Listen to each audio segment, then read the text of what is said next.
क्या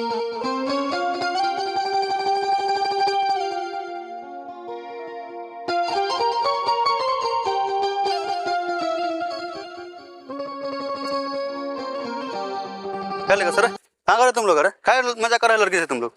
हाँ चलो निकलो, जाओ जाओ जाओ, नहीं तुम बहुत मार खा कर तुम लोग, जाओ।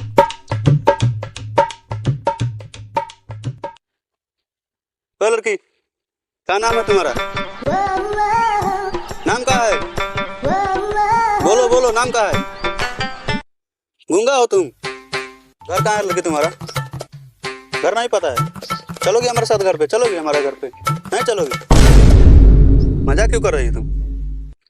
चलो हमारे साथ हमारे घर पे, चलो चलो चलो हमारे साथ घर पे, चलो चलो चलो चलो चलो।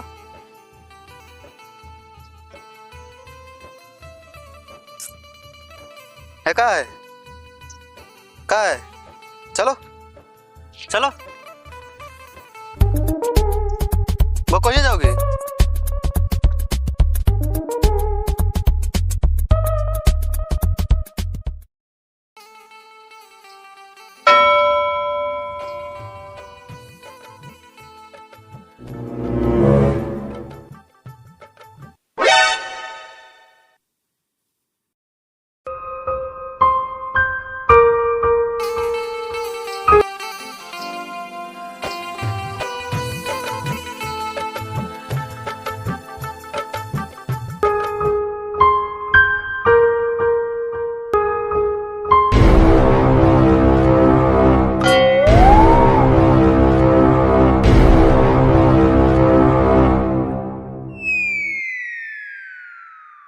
अरे बड़ी टॉप माल लड़ोसिया ना रे।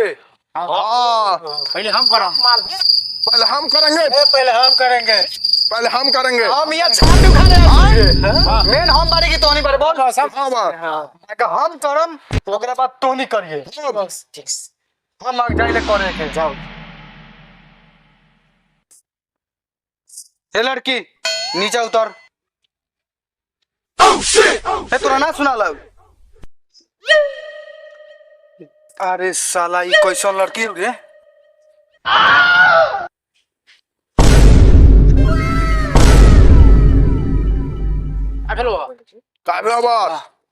कैसा लड़की के चक्कर में पड़ गई रे?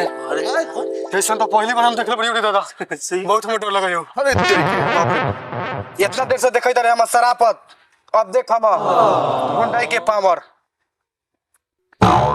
अरे साला हम इतना देर से सोचे रही ये पागल बा, ये तो लगे तो हमरे के पूरा पागल कर दी। आ समझ गेली एकरा मन में का चलता। अरे अरे अरे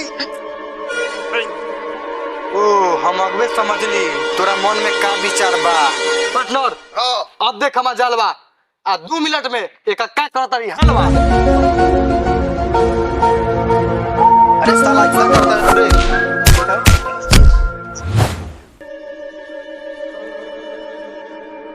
चलो नया खाना खा।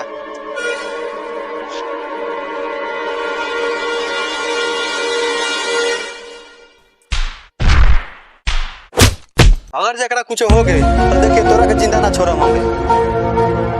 तू कौन है?